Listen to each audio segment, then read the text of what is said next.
Welcome back to the Agriland stand here in our live stream for day one of the ploughing at Screggan in Tullamore, County Offaly. I'm joined now by IFA President Francie Gorman, and of course we still have farmer David Kehoe here beside us as well to just chat, I suppose, about the issues. And David and I were chatting before you came in there, Francie, about the challenges, I suppose, in generational renewal and succession, and the success that he has made of the farm partnership with his parents. Now, the Minister has published a generational renewal plan today as well. It's a big issue in Ireland, really is. We've an ageing farming population, not a massive cohort of younger farmers at the moment percentage-wise. So would you say that's probably one of the biggest challenges facing our industry at the moment, Francie? Unquestionably. And I didn't see the report yet. I've been busy going around here. Well, it's a 180-page report now, so it'll be your nighttime reading tonight, Francie, I'd say. I might get someone to summarise it for me. But look, to summarise it, it's a hugely current issue, and it comes back into the viability of farms. And you need a viable farm in a lot of cases for young people to come home to that can deliver two incomes for the likes of David and then his parents as well. And that's a challenge in a lot of cases, especially outside maybe dairying and the larger tillage or dry stock farms. And it's coming home to bite now, and you can see it farm after farm with no succession and production rates dropping. And you look at policy then as well, it's a lot of the policies over the last 10 years have been about reducing production and delivering environmental ambition. And that's coming home to bite now in terms of supply to our processors, whether it's dairy, milk or beef. And it's a huge issue. So I hope he comes forward with useful suggestions. I mean, he needs to provide money, they need to provide incentives, they need to look at the tax code and see how that can be used to support the next generation coming home. And I suppose it comes down then to availability of land as well. And it's important not just to get land in the hands of the young people through land leasing. I think to actually get ownership of the land is a key thing as well, because I was lucky enough, my own parents made it over to me when the last of them got permanent jobs from a small farm. But look, I was able to drive on after getting it. So I think the ownership of that land, whether it's done through a phased transfer partnership or whatever, is a huge issue, and it's something they'll have to progress if we want that next generation coming home to farm. Yeah, because it's not a one solution fits all type of situation. You mentioned there's so many different elements in it, and David touched on some of those himself. For example, he grew up more on the sheep farm end of things, but it was clear, even David, for you, that was not going to sustain your parents and you. And if you wanted to have a family down the road, you'd had to change. You had to pivot into the dairy then. So the incentive had to be there for you. There had to be the finance. There had to be the support. There had to be the knowledge transfer, would you say, David? Oh, absolutely, yeah.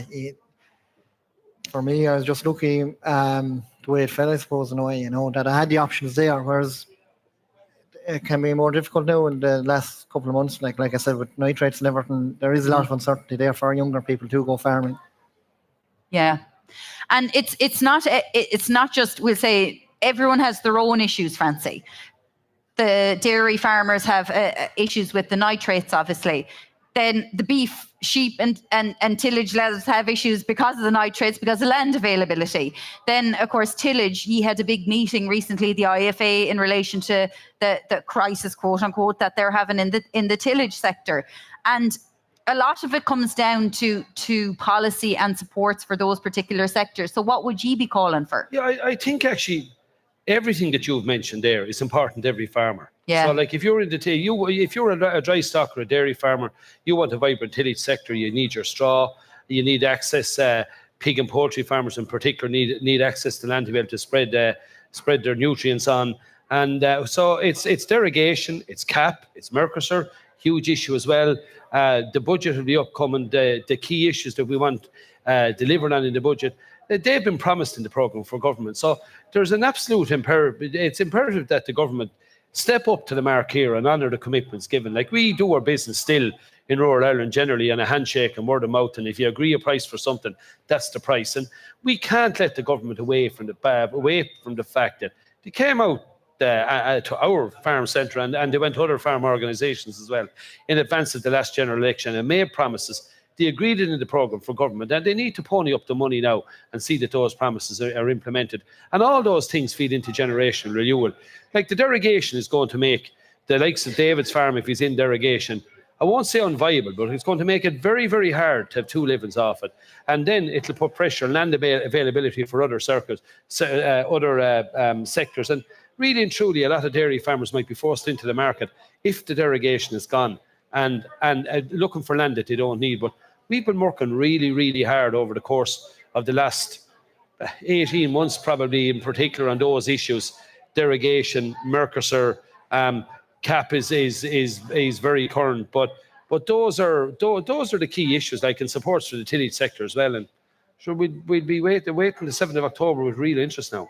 And with regard there to the derogation, obviously we all talk about how much of an impact it'll have on dairy farm families, but the EU will say, well, what about the impact on the environment, Francie? Like, I mean, we can't just ignore that as well.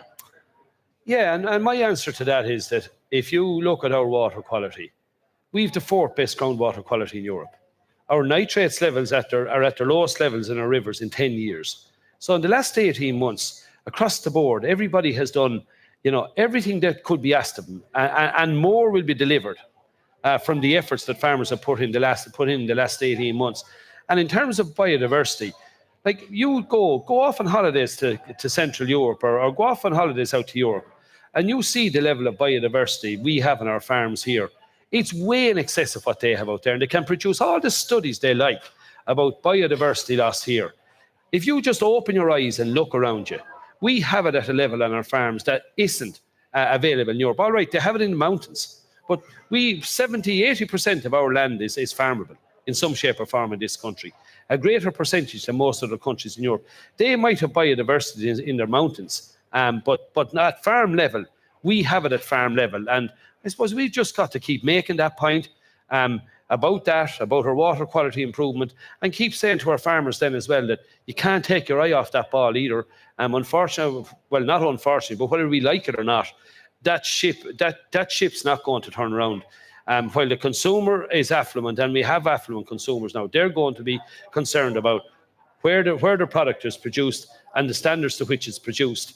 And that's not going to change. So if we're going to export 90% of what we produce as an industry, we've got to keep that to the forefront of our mind. And I think through the processors and at farm level, through Chagas, the advisory service, that hasn't been lost. And I think the improvement over the last 2 or 3 years and the way people have got that into their head has been pretty amazing, really. Yeah, it has been a great improvement, and certainly evolution of sustainable farming methods in this country. I'll ask you about Mercosur, just in terms of the beef farmers now who'll be contacting us, watching us. They'll go, well, what is IFA doing in Europe for us? I mean, it looks like this Mercosur is coming in.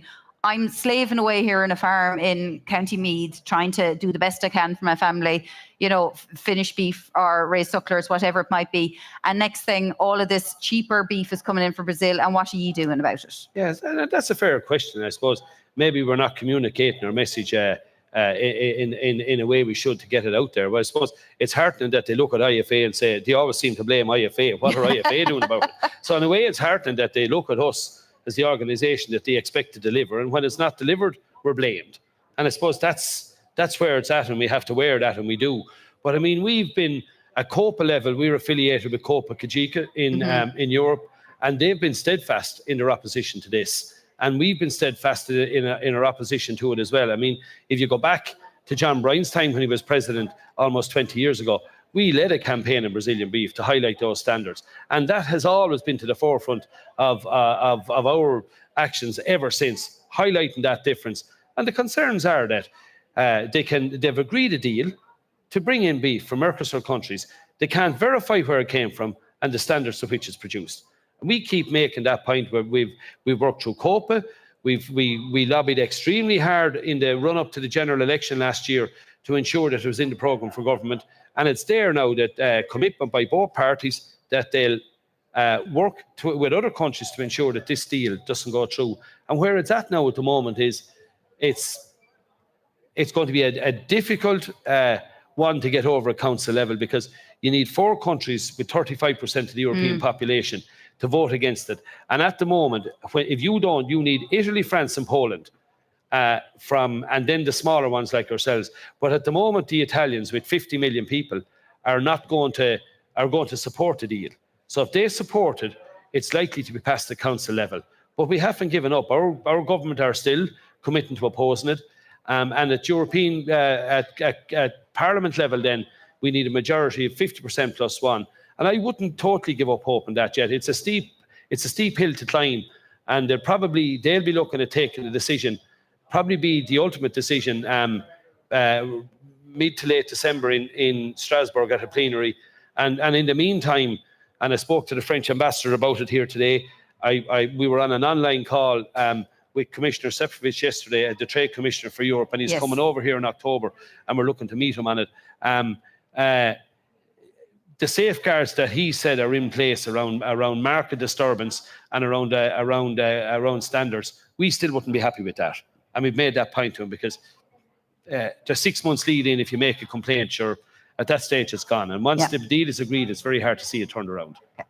President of the IFA, Francie Gorman, thank you very much for joining us, and thanks again for returning to us, David Kehoe from Clonmel, chatting about the future of farming.